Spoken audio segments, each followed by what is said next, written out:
like the Panthers will have Christian McCaffrey available this week. And when you look at the skill set that he brings to the table, how challenging is that for you as a defense to be aware of where the Panthers like to utilize him? Yeah, he's a unique back. Obviously, we all know that. He can, he's a good receiving back. He's a hard-nosed runner out the backfield. So, I mean, he's one of the better, athletes in this league. So, we have some things for him, and good for them from having him back. But I mean, our game plan didn't change much. Go next to Pete Sweeney. Go, Pete. Hey, Anthony, thanks for taking some time with us. I remember you mentioned during the offseason a big point of emphasis for you as one of the team leaders was the run defense. What have you seen so far, and what can you continue to do as this goes along to even improve there?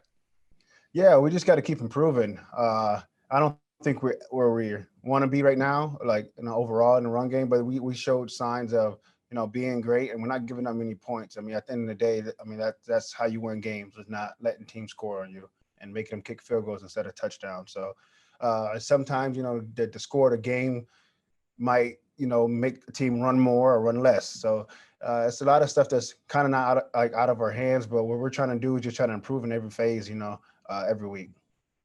Go next to Harold Kuntz. Go ahead, Harold. Hey, Hitch.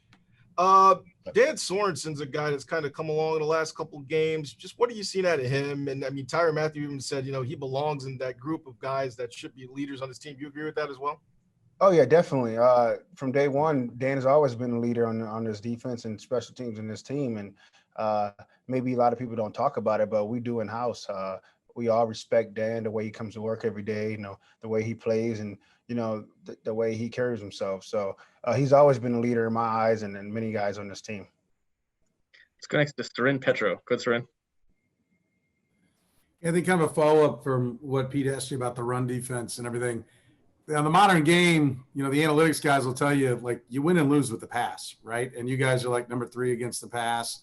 You mentioned points. It's about points. You're number 3 in points allowed. I know, like, old school football, right? You're not an old man, but I'm sure you had coaches back in the day. Everything was run the ball, stop the run, impose your will. And it seems like the game has evolved to more of a cerebral approach maybe and throwing the ball. Is that, something Steve Spagnuolo focuses on? Is that a hard maybe mindset to break, that really it seems like the NFL has won and lost by defending on the defensive side, by defending the pass and maybe not so much the macho knock somebody down run defense approach? Yeah, I think that varies to week to week. I mean, obviously, if your best players in your backfield, you don't want a team running the ball, So I think that varies week to week. And in this league, there's a bunch of good players on the outside and the inside. So I just think every week, if we can make a team one-dimensional, whether we will rather them sit there and run the ball 40 times, or whether we have the quarterback, sit back and drop back 40 times. So that's just a thing we put in, on Tuesday. In our defensive meetings. So it varies from week to week. But at the end of the day, like you said, it's about the points, not giving up points, making them kick field goals in the red zone. So our thing is keep them 17 or under and, and keep them out of the end zone as much as possible. Looks like we'll go last to Adam Teicher. Go ahead, Adam.